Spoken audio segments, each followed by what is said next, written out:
देखें? देखिए, हम लोग 8 महीना पहले ही इस बात को बाकायदा मीडिया में ही बोले थे, जब वो गढ़वा में अक्षरा सिंह के साथ आभार यात्रा जोहार यात्रा कर रहे थे।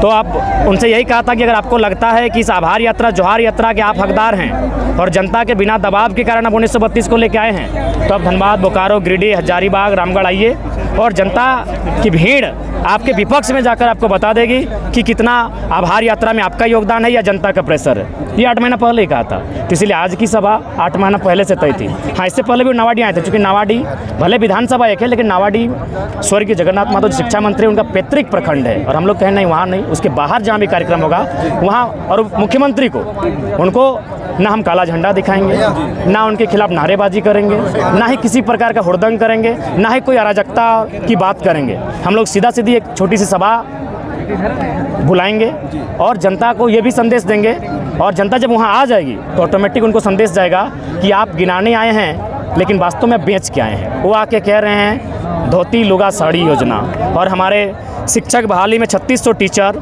सीटों को आधे से ज़्यादा बेच के आए हैं बाहर के लोगों को। पब्लिक प्रोसिक्यूटर की बहाली क्लियर किया उनको उन्होंने, उसमें भी स्पष्ट लोग कह रहे हैं कि हम तो दरभंगा से आए हैं, हम यूपी से आए हैं, हम राजस्थान से आए हैं। अरे भाई, मेरी यहाँ की माएँ, मौसी, काकी, जेठी, उनका मांग का सिंदूर उजड़ा, विधवा हुई, उनका बच्चा यतीम अनाथ हुआ, हमारे मामा, मौसा, काका, जेठा, फूफा, उनका चाम का चुतरा फाड़ा गया, उनका बदन लहूलुहान किया गया, और नौकरी किसी और को बांटेंगे तो कलेजा तो फटेगा ही।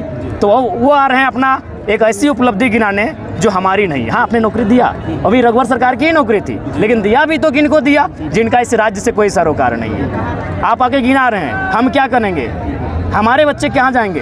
हमारे पढ़ने वाले छात्र कहाँ जाएंगे? तो इसलिए वो गिना रहे थे और हम लोग उसी समय लोगों को ये बता रहे हैं वो गलत गिना रहे हैं। इस चुनाव में तो लोग चुनावी सभा कहेगी। देखिए, चुनावी सभा, जन जागरूकता, कुल मिलाकर सब कह सकते हैं। इसके लिए हम लोग लोकसभा का जो होगा, ये गिरिडीह लोकसभा है, और कहीं ना कहीं ये बहुत निर्णायक लोकसभा होगी। जो लोग हम चर्चा करते हैं कि हम लोग का पकड़ कहाँ है, हम लोग का धाक कहाँ है, तो सबसे धाक अगर कहीं दिखेगा तो गिरिडीह लोकसभा में ही दिखेगा। ये गिरिडीह से क्या 81 विधानसभा क्षेत्र है, वहाँ क्या मैसेज दे रही है? देखिए, फिलहाल हम लोग बहुत सारे ज़िले हैं जहाँ हम लोग की तैयारियाँ चल रही हैं, जहाँ हमारा संगठन एक विस्तार पूर्वक अंगड़ाइयाँ ले रहा है। वहाँ जैसे ही हम लोग पहुँचेंगे, समय के साथ साथ बाकायदा उन चीज़ों पर भी घोषणा करते जाएंगे। चीज़ें बढ़ती हैं तो उस पर आरोप प्रत्यारोप होता है, पर इल्ज़ाम लग रहा, आपने सुना होगा कि आप लोग स्पॉन्सर्ड हैं, विपक्ष के विरोध में खेल रहे हैं। इन सवालों का जवाब आप लोग पहले भी दिया, मगर अब थोड़ा एग्रेसिव ढंग से आरोप कर रहे हैं। नहीं, बिल्कुल, ये आरोप भी निराधार है। हजारीबाग में हमारे सामने आज सू थी, आज जेएमएम है, कल बीजेपी रहेगी, परसों कांग्रेस रहेगी।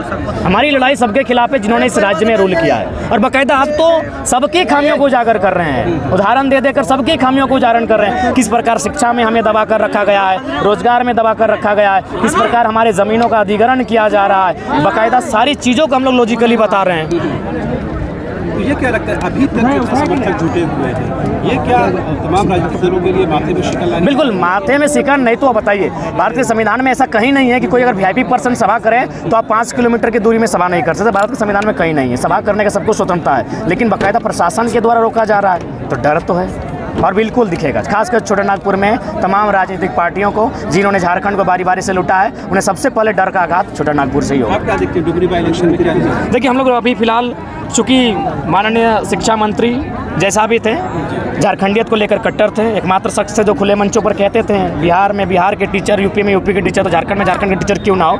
अब इस पर हम लोग जल्दबाजी नहीं करेंगे, हम लोग 2024 में ही फ्रेश तैयारी में लगे हैं और उसके लिए हमारा ग्राउंड सज रहा है। ज़्यादा जगह जगह बैरिकेड लगाया गया, आपके पीछे ही लिखा हुआ next CM Jairam, tiger Jairam, ये क्या मतलब? ये ठीक है, अक्षय समर्थकों को लाठीचार्ज भी जो झारखंड के लोग आए। देखिए, ये तो लोगों की भावना है, उस भावना का हम लोग अपना जान देकर भी सम्मान करेंगे। जहाँ तक लाठी चार्ज का है, तो लाठी जब भी आप आंदोलन करने निकलेंगे, जब भी आप आंदोलन की उपज होकर राजनीति में जाएंगे, लाठियाँ आपको मिलेंगी। यही इतिहास रहा है, चाहे ममता बनर्जी की सरकार बने या फिर अन्य सरकारें जब भी बनी है, नई एक व्यवस्था को चैलेंज करते हुए उन्हें लाठियाँ सहना पड़ा है। तो जाहिर सी बात है, हम लोग बदला लेने के लिए नहीं, बदलाव के लिए आए हैं। इसे लाठी का उत्तर लाठी नहीं, उनकी लाठी का उत्तर हमारा गर्दन होगा, हमारा सर होगा, लेकिन हम लोग जो विचारधारी को लेकर चलें उसको लेकर आगे अमल करेंगे। 450 सभाएँ आपकी हैं, आज पहली बार ऐसा हुआ कि ये जो हम लोग कल दिए थे, ये टेंट उखाड़ने का रात भर पुलिस प्रशासन किया, मतलब पहला ये होगा जो टेंट उखाड़ने तक पूरा आ गई थी पुलिस। 450 ने ज़्यादा, आई थिंक हमको लगता है अगर ऑफिशियली बात करें तो 700 के आसपास सभाएँ हो गई, और ऐसे बात करेंगे तो 1200 के आसपास हो गई। तो मेरा मानना है कि हम लोग को टेंट से कोई वास्ता नहीं, हम लोग तो विचार के रूप में आए हैं। और मुझे लगता है अगर बारिश भी आती तो आप देख सकते थे लोग छतरी लेकर आए थे, यानी ये 20-30 हज़ार की भीड़ छतरी लेकर सुनती, पहाड़ों पर लोग थे। तो कुल मिलाकर हमारी लड़ाई, हमारी जो आंदोलन है वो विचारधारा की है, हम लोग विचारों को लेकर आंदोलन कर रहे हैं। तो लिहाजा मेरा मानना है कि उसके लिए हमें टेंट उखाड़ने, उनको अगर लगता है उनको भाई उखाड़ना है तो अपना शक्तियों का दुरुपयोग करते हुए उखाड़ लेते हैं। हम लोग तो स्कॉर्पियो को ही अपना छत बनाकर, अपना माने मंच बनाकर अपना बात को रख लेते हैं। जयराम दा, आपकी गाड़ी में नेक्स्ट सीएम जयराम महतो लिखा हुआ है आगे में, देखिए अभी से आप मान लिए कि हम नहीं, ऐसा कभी नहीं, अपने मुख से हमने कभी कहा है ना कभी कहेंगे। एक विचारधारा स्थापित हो जो समानार्थी की बात करे, जो यहाँ के मुद्दों पर बात करे, जिसमें डर ना हो, जो पूंजीपतियों कॉर्पोरेट्स की दलाली ना करे। तो हम लोग एक व्यवस्था की बदलाव की बात करते हैं, वो व्यवस्था एक विचार बदलेगी और ये लड़ाई विचारों की है। क्या लगता है निश्चित 2024 में बदलाव होगा? सभा को रोका गया, कहीं ना कहीं अब डर होने लगा जयराम महतो। स्वाभाविक सी बात है, अभी तक लोग बोल रहे थे हमें फर्क नहीं पड़ेगा।